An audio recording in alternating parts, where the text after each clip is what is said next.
Hi guys! It's me, Reyna. Welcome back to my channel. At kung bago ka lang sa channel ko, welcome to my channel. And don't forget to subscribe and click the bell button para updated ka sa bago kong upload. So, ang video na to ngayon guys, ay isi-share ko sa inyo kung paano ako nag-edit ng picture gamit ang Picsart application. So, kung ready ka na, let's start and let's go! Paano ako nag-edit ng picture gamit ang Picsart? Ganito, tapos yung may motion portrait. So, let's start!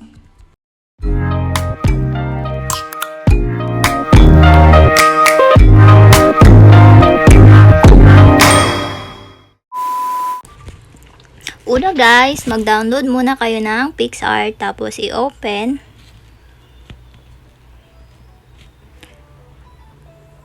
Tapos, pindutin ang plus.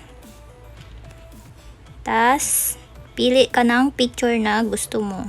Tapos, i-cut out natin yung background. Ayan. Sundin mo lang yung picture. Tapos, pindutin ang arrow sa taas. Ayan, tapos etong sa baba, yung may parang brush paint, tapos erase, yan yung gagamitin mo. Tapos ayang number na yan, yan yung control niya. Ayang paint na brush, yan yung edit sa picture. Tapos yung isa, delete naman sa sobra. Ayan, gamitin mo lang yung dalawang kamay mo para mapalaki ang picture, para makita mo yung sobra or yung kulang. Tapos, i-save. So, ayan. Tapos, next. And then, download photo. And done. Tapos, balik tayo ulit doon sa Picsart. Tapos, plus.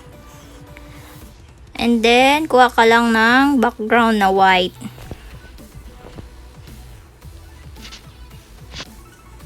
Tapos, dito tayo sa sticker. Tapos, hanap lang tayo ng parang background niya. Ayan, yan yung circle na gagamitin ko. Tapos, i-ano mo lang kung gaano kalaki. Ayan. Tapos, punta ka ng effects. Pindutin mo lang yung picture, tapos yung may dot-dot sa picture, dyan ang control kung anong color na gusto mo. Ayan. Tapos, kunin natin yung picture. So, ayan. I-drag mo lang pa laki. Tapos, effects ulit. Ayan. Tapos, kontrolin mo ulit yung para ma-achieve mo yung parang drawing effect niya sa picture. Tapos, effects ulit. I-control mo ulit yan. So, ayan. Kung okay ka na dyan, ayan, okay na.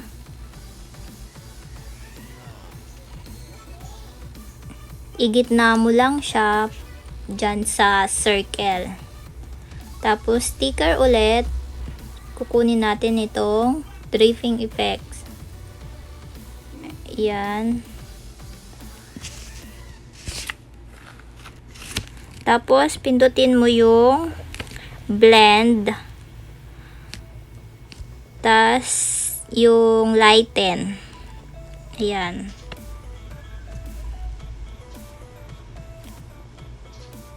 I-control mo lang guys kung paano, kung gaano kalaki. Ayan. Control mo dyan para sa circle. Sakto sa circle. Ayan. Depende rin sa'yo kung anong style gusto mo. Tapos punta ka ulit sa sticker. Pwede ka mag-search kung anong gusto mong style. Ayan. Pili ka lang.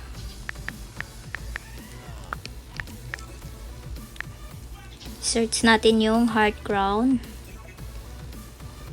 Ayan, maraming pagpipilian. Basta yung free lang ang yung pipiliin dyan.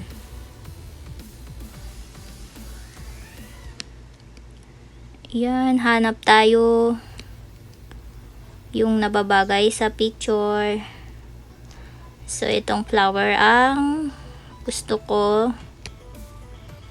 Yan, i-ano mo lang siya ulit, i-control mo lang siya ulit yung sakto sa ulo. Tapos, pindutin ulit yung effect. Tapos, control mo ulit doon. Ayan, para ma-achieve ko yung art na, ayan, art na picture. Tapos, ulit, dito tayo sa sticker, hanap ako ng glitter. Ayan, glitter effect. Ayan, yung nahanap ko para may dagdag ako dyan sa circle. Ayan, effects ulit. Para mabago mo yung kulay. Ayan.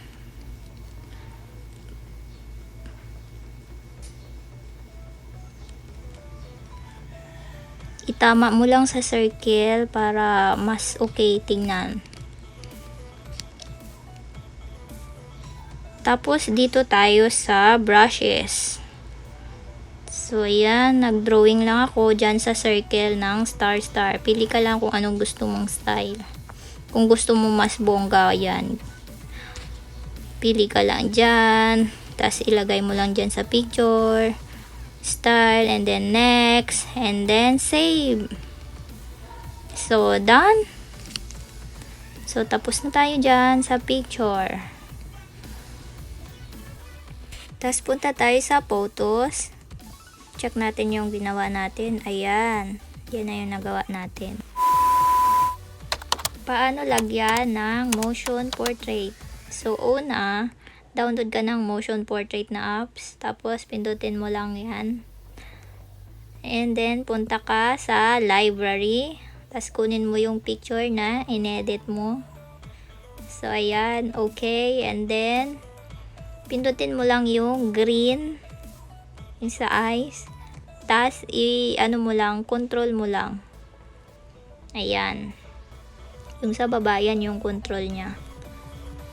Tas ayan, itama mo lang yung green sa lips mo para nasakto yung paggalaw niya. So ayan. Tapos nyan guys, okay. Tas punta ka dito. Dito mo makikita yun, kaso nawala yung screen, screen record. Ayan, video mo lang yan. Tapos, ayan yung kalalabasan niya. So, ayun lang guys yung video natin. Sana na sundan nyo kung paano mag-edit. So, thank you for watching. Bye!